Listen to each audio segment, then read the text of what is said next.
Hi friends, welcome to Biology Simplified Tamil. நான் உங்க சுனில்நாதன். அனைவருக்கும் இனிய தமிழ் புத்தாண்டு நல்வாழ்த்துக்கள். குழந்தை 10th முடிச்சிட்டாங்க. இப்போ அடுத்து என்ன பண்ணணும் அப்படிங்கற கேள்வி எல்லா பேரண்ட்ஸ் மனசுக்குள்ளேயும் இருக்கும். ஸ்டூடண்ட்ஸ்க்குமே நிறைய பேருக்கு 11th இந்த குரூப் சேரலாமா அந்த குரூப் சேரலாமா பேசாம ஸ்ட்ரெஸ்ஸே வேண்டாம் நம்ம போய் டிப்ளமோ ஜாயின் பண்ணிடலாமா இப்படி மனசுக்குள்ள ஓடிக்கிட்டே இருக்கும். ஸோ உங்களுக்கு ஒரு ஹெல்ப்ஃபுல்லாக இருக்க மாதிரியான ஒரு வீடியோ. ஸோ கரியர் கைடன்ஸில் நம்ம 10th முடிச்சு என்ன பண்ணலாம் என்ன பண்ணுனா நமக்கு ஃபியூச்சர் எப்படி இருக்கும் அப்படின்றத கடகடன் பார்த்துருவோம். இப்போது உங்களுக்கு 10th முடிச்சிட்டிங்க அப்படின்னா உங்கள் முன்னாடி ரெண்டு வாய்ப்புகள் ரெண்டு சாய்ஸஸ் இருக்குது. ஒன்று ஹையர் செகண்டரியில் போய் ஜாயின் பண்ணுறது 11th 12th படிக்கிறது ஸ்கூலில், அல்லது டிப்ளமோ கோர்ஸில் போய் ஜாயின் பண்ணுறது. 10th முடிச்சு டிப்ளமோ கோர்ஸ் தொழில் கல்வின்னு சொல்கிறாங்க இல்லையா, அதில் போய் ஜாயின் பண்ணுறது. டிப்ளமோ கோர்ஸ் பற்றி டீட்டெயில்டு வீடியோ நெக்ஸ்ட் பார்ட்டில் நான் அப்லோட் பண்ணுறேன். இப்போது ஹையர் செகண்டரி போய் ஜாயின் பண்ணுறதுக்கு உள்ள வாய்ப்புகள் என்னென்ன அப்படின்றத பார்க்கலாம். நம்ம முன்னாடி என்னென்ன சாய்ஸஸ் இருக்குது அப்படின்னு. இப்போது தமிழ்நாட்டை பொறுத்த வரைக்கும் ஃபிசிக்ஸ், கெமிஸ்ட்ரி, பயாலஜி, மேத்ஸ்னு ஒரு குரூப் இருக்குது. இதை குரூப் 1 அப்படின்னு சொல்லுவோம், அல்லது பயோமேத்ஸ் குரூப் அப்படின்னு சொல்லுவோம். Physics, chemistry, botany, zoology pure science group அப்படிம்போம். இந்த பயோமேத்ஸ் குரூப் எடுத்துட்டீங்க அப்படின்னா நீங்கள் காலேஜில் என்ன கோர்ஸ்க்கு வேணாலும் எடுக்கலாம். எல்லா கோர்ஸுக்கும் நீங்கள் எலிஜிபிள் தான். மெடிசின் வேணுமா நீட் எழுதி போய்க்கலாம், பிடிஎஸ் போய்க்கலாம், அக்ரி போய்க்கலாம், வெட்டினரி போய்க்கலாம், இன்ஜினியரிங் போய்க்கலாம், என்ன கோர்ஸ் வேணா சொல்லுங்கள். A to Z எல்லா கோர்ஸுக்குமே நீங்கள் எலிஜிபிள் ஆயிருவீங்க. Physics, chemistry, biology, maths group எடுக்கக்கூடிய குழந்தைங்க தமிழ்நாடு ஸ்டேட் போர்டில். அதே ஃபிசிக்ஸ், கெமிஸ்ட்ரி, பாட்டனி அண்ட் சுவாலஜிங்கிற பியூர் சயின்ஸ் குரூப் இது மோஸ்ட் ஆஃப் த பிரைவேட் ஸ்கூல்ஸில் இருக்காது. சில பிரைவேட் ஸ்கூல்ஸில் இருக்கலாம், பட் மோஸ்ட்லி பிரைவேட் ஸ்கூல்ஸில் இருக்காது. பட் கவர்மெண்ட் ஸ்கூல்ஸில் எல்லாத்துலேயுமே ஃபிசிக்ஸ், கெமிஸ்ட்ரி, பாட்டனி அண்ட் சுவாலஜின்னு இருக்கக்கூடிய பியூர் சயின்ஸ் குரூப் பி அப்படின்னு சொல்லுவாங்க. இந்த கோர்ஸ் அவைலபிளாக இருக்கும். பட் இந்த குரூப் ரெண்டு குரூப்புமே நமக்கு எல்லா கவர்மெண்ட் ஸ்கூல்லையும் அவைலபிளாக இருக்கும். ப்ரைவேட்னு எடுத்துக்கிட்டா தமிழ்நாடு ஸ்டேட் போர்டுக்கு physics, chemistry, biology, maths group இருக்கும். But physics, chemistry, botany, zoology group mostly வச்சிருக்க மாட்டாங்க. ஏன்னா ஃபிசிக்ஸ், கெமிஸ்ட்ரி, பயோ மேத்ஸ் நான் நடத்திடுறேன், உனக்கு என்ன வேணுமோ ஃபியூச்சரில் என்ன கோர்ஸ் வேணுமோ போய் ஜாயின் பண்ணிக்கிறதுக்கு உங்களை ரெடி பண்ணி விட்டுறோம் அப்படின்ற மாதிரி. சரி, இப்போ ஃபிசிக்ஸ், கெமிஸ்ட்ரி, பாட்னி, சுவாலஜி எடுத்தா என்ன கோர்ஸ்க்கெலாம் காலேஜில் மேத்ஸ் வேணும்னு இருக்கோ அந்த கோர்ஸ்க்கெலாம் குரூப் பி அதாவது செகண்ட் குரூப் எடுத்தவங்க ஜாயின் பண்ண முடியாது. காரணம் என்னென்னா இப்போ இன்ஜினியரிங் இருக்குது, அதே போல் கம்ப்யூட்டர் சயின்ஸ் குரூப் இருக்குது. இதிலெல்லாம் வந்து பார்த்தீங்க அப்படின்னா மேத்ஸ் ரொம்ப இம்பார்ட்டண்ட். ஸோ மேத்ஸ் தேவை அப்படின்ற எந்த கோர்ஸ்லையும் physics, chemistry, botany, zoology second group எடுத்தவங்க ஜாயின் பண்ண முடியாது, பி குரூப் எடுத்தவங்க ஜாயின் பண்ண முடியாது அப்படின்றத ஞாபகம் வச்சுக்கணும் தமிழ்நாட்டுக்கு. சரி, இப்போ சயின்ஸ் ஸ்ட்ரீமில் ஃபிசிக்ஸ், கெமிஸ்ட்ரி, பயாலஜி எடுத்தவங்க மெடிசின் போகலாம், பயோடெக்னாலஜி படிக்கலாம், மைக்ரோ பயாலஜி படிக்கலாம், வெட்டினரி படிக்கலாம், அக்ரி படிக்கலாம், பேராமெடிக்கல் கோர்சஸ் படிக்கலாம். இந்த மாதிரி கோர்சஸ்லாம் உங்களுக்கு அவைலபிளாக இருக்குது. ஓகே, அதே ஃபிசிக்ஸ், கெமிஸ்ட்ரி, மேத்ஸ் நான் கம்ப்யூட்டர் சயின்ஸ் எடுத்துக்கிட்டேன் சார், நான் வந்து பயாலஜி எடுத்துக்கல அப்படிங்கிறவங்க இன்ஜினியரிங் போய் ஜாயின் பண்ணலாம், கம்ப்யூட்டர் சயின்ஸ் சம்மந்தமான கோர்சஸ் படிக்கலாம். டெக்னாலஜி ரிலேட்டட் கேரியர்ஸ் அதுக்கு உகந்த படிப்பா physics, chemistry, mathematics and computer science 11th 12th அந்த குரூப் எடுத்து படிக்கிறவங்களுக்கு அது இருக்கும். ஓகே, இப்போ சயின்ஸ் ஸ்ட்ரீம் பார்த்தாச்சு.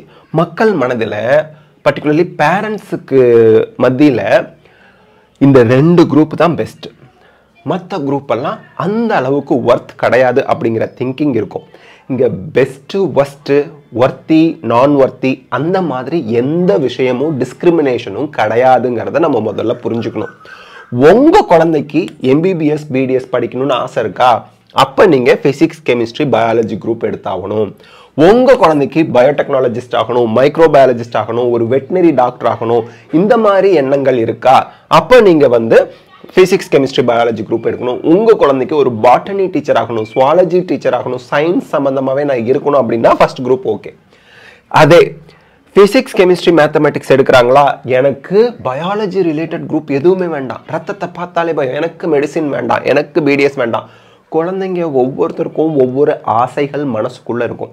நான் இன்ஜினியர் ஆகணும், ஐடியில் போய் ஒர்க் பண்ணணும், எனக்கு வந்து நாடு நாடாக பறந்து ஐடி கம்பெனியில் பெரிய ஆளாக நான் ஷைன் பண்ணணும் அப்படின்றவங்கெல்லாம் physics, chemistry, mathematics plus computer science group எடுக்கலாம். ஓகேங்களா?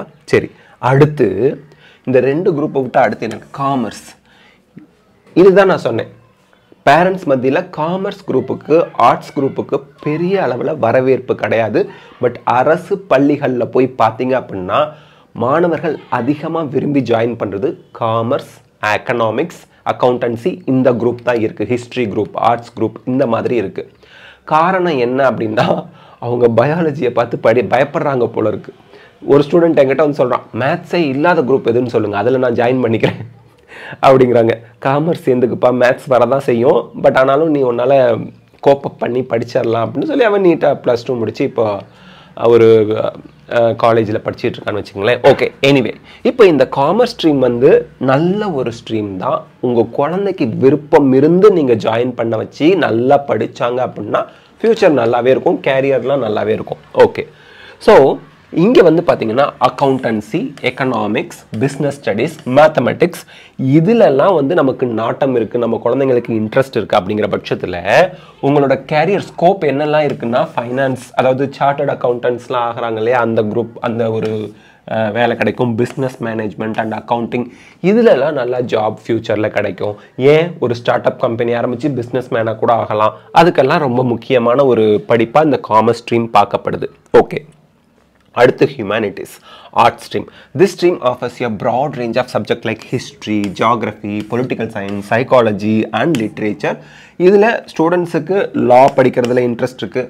ஆக்சுவலி லா படிக்கணும்னா எந்த குரூப் படித்தாலும் லா படிக்கலாம். கிளாட் எக்ஸாம் எழுதி நம்ம செலக்ட் ஆகிட்டோம்னா லா படிக்கலாம்.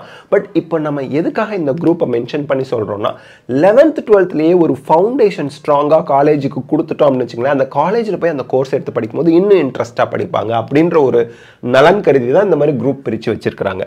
ஜேர்னலிசம், எஜுகேஷன் அண்ட் அதர் ஃபீல்ட்லாம் போகணும் அப்படின்னு நினைக்கிறாங்கன்னா இந்த கோர்சஸ்லாம் அவங்களுக்கு ரொம்பவே ஹெல்ப்ஃபுல்லாக இருக்கும் இந்த ஹியூமனிட்டிஸ் குரூப் எடுத்து படித்தாங்க அப்படின்னா. இப்போ ஹியூமனிட்டிஸ் குரூப்பில் நான் சைக்காலஜி படிக்கிறேன், என்ன யூஸ்? ஃப்யூச்சரில் காலேஜில் போய் ஜாயின் பண்ணுறீங்க, சைக்காலஜி எடுத்து காலேஜ்லேயும் நீங்கள் படித்து சைக்காலஜிஸ்ட் ஆயிடுறீங்கன்னு வச்சுக்கோங்களேன். இந்த காலகட்டத்தில் ஒரு 13லேருந்து 19 வயசில் இருக்கக்கூடிய டீனேஜர்ஸுக்கு சோஷியல் மீடியா உலகம் இது. அவ்வளோ ஸ்ட்ரெஸ் இருக்குது, அவ்வளோ மன அழுத்தம் இருக்குது. அதை அவங்க ஓவர் கம் பண்ண அவங்களுக்கு சைக்காலஜிஸ்ட், கவுன்சிலர்ஸோட உதவி தேவைப்படுது.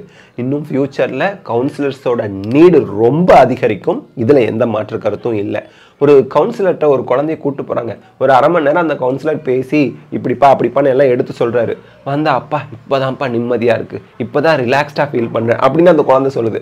ஸோ அந்த அளவுக்கு மன அழுத்தம் நிறைந்த, மன அழுத்தத்தை கொடுக்கக்கூடிய சுற்றுப்புற சூழல் வந்து நம்மளை சுற்றி இருக்குங்கிறது தான் உண்மைங்க.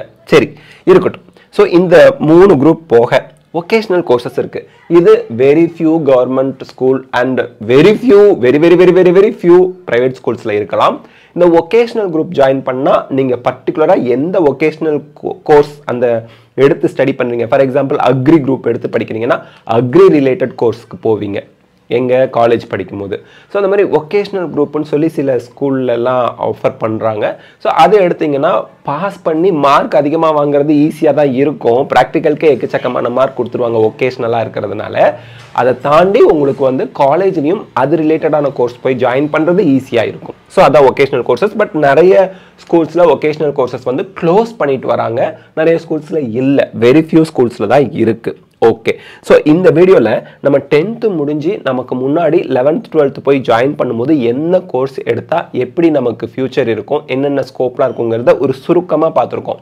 இதோட கண்டினியூவேஷனாக அடுத்த பார்ட் வீடியோவில் நமக்கு வந்து டிப்ளமோ கோர்சஸ் பற்றி டிஸ்கஸ் பண்ணலாம். 10th முடிச்சுட்டு டிப்ளமோ படிச்சுட்டு இன்ஜினியரிங்லாம் போகிறவங்களாம் இருக்காங்க. அதே போல் 11th 12th படிக்கிறதோட முக்கியத்துவம் என்ன அப்படின்றதையும் நம்ம வந்து நெக்ஸ்ட் பார்ட் வீடியோவில் பார்க்கலாம். இந்த வீடியோ உங்களுக்கு ஹெல்ப்ஃபுல்லாக இருந்தால் லைக், ஷேர், கமெண்ட் பண்ணுங்கள். பயாலஜி சிம்பிளிஃபைட் தமிழ் சேனலுக்கு சப்ஸ்கிரைப் பண்ணுங்கள். Because your support is our strength. Thank you.